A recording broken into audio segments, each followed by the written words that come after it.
Let's take a look at the best indie games that got released this year. There have been a lot of good games. The year has really been stacked with cool and interesting games every month. I won't include any early access games as they deserve to be judged after they have hit 1.0 release. Let's get to it. Coming in at number 10 is Have a Nice Death. This is a roguelite game with a crisp look and a lot of personality. You play as an overworked Death who realizes his employees have started to run rampant in his way. It's time to bring back order. This is a hard game that follows the roguelite formula very closely with some fast and responsive action. There are a lot of weapons and spells to play around with. You also have curse cards that power you up during a run. The game is well made and a lot of fun. The progression outside of a run can be a bit slow, but if you like roguelite games, this one is worth a try. Planet of Lana takes spot number 9. This is a 2D platformer with a focus on puzzles as your planet is getting invaded and you have to head out on a mission to save your world. The game's aesthetics are amazing, the world really feels alive, and the color palette of the game is so pleasant. The puzzles in the game are usually very straightforward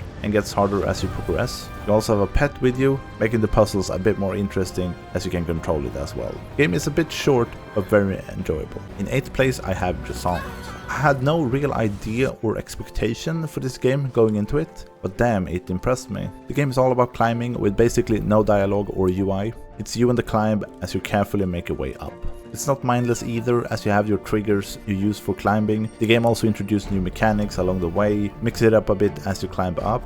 But the game never becomes challenging enough for me. The game visuals are stunning, it looks like the whole game was made in clay, the music is also relaxing and fits well as the game tells you a story about a forgotten society. This one is well worth a play. Coming in at number 7 is Viewfinder. This is a crazy puzzle game as you take pictures and make them real. The pictures you take can be placed in the environment and are made into a 3D space. It takes a while to get used to this crazy cool mechanic. Reminds me a lot of Portal or Superliminal in how they have made a game around a game-changing mechanic. The game works really well and lets you experiment freely with only a few restrictions. The game also introduced new mechanics in a good pace, making the game interesting all the way through. Easily one of the best puzzle games in recent memory. Number 6 is Blasphemous 2.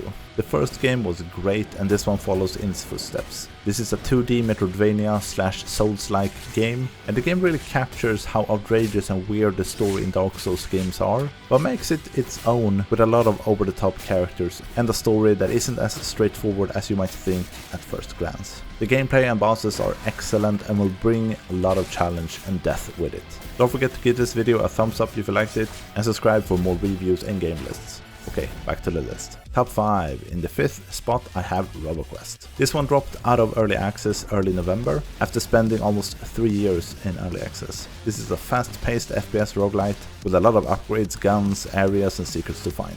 You have several robots to play as, bringing a different playstyle. The game is challenging with locations and enemies that will test you. Every run feels fresh and you can also play this co-op with another person. I have a review of this game, you can find the link for that one below. Number 4 is Dredge. This game has a simple yet beautiful art style. This is an adventure game all about fishing. You head out, fish, sell what you catch, upgrade your boat as you uncover the game's story. Dredge really leans towards the horror aspect as monsters try to hunt you down during the night as your panic meter starts to increase. This is a fun and relatively relaxing game that was way better than I thought it was going to be. In 3rd place I have Dave the Diver. I didn't think this game was going to be this good and blow up like it did. Of course, well deserved. Yes, it is questionable if this is really an indie game, as the developer Mint Rocket are a subsidiary of Nexon. Nexon is a giant company that have created MapleStory and have published tons of games. It all depends a bit on how you see indie games, and I still wanted to include Dave the Diver as it is an amazing game. The simple story and fun and delightful characters take you on a journey underwater as you catch fish and serve it at your sushi restaurant at night.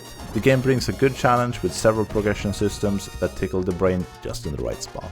Taking the number 2 spot is Sea of Stars. I love the SNES era of JRPGs, and Sea of Stars reminds me a lot of the Secret of Mana series in the Lux apartment. Sea of Stars has a turn-based combat system with skills and defense needing precise button inputs to do more damage. and receive less. The story is pretty simple, but for me that is totally okay. The world and the music is amazing as well. It's a really well made package. And at number 1 we have Cocoon. I have talked about this game in several videos now. I have a link for the review below. I love this game. The fact that it is a short visual game with some really interesting puzzles makes it a great experience. It's not the hardest game, but it is a game that makes you think.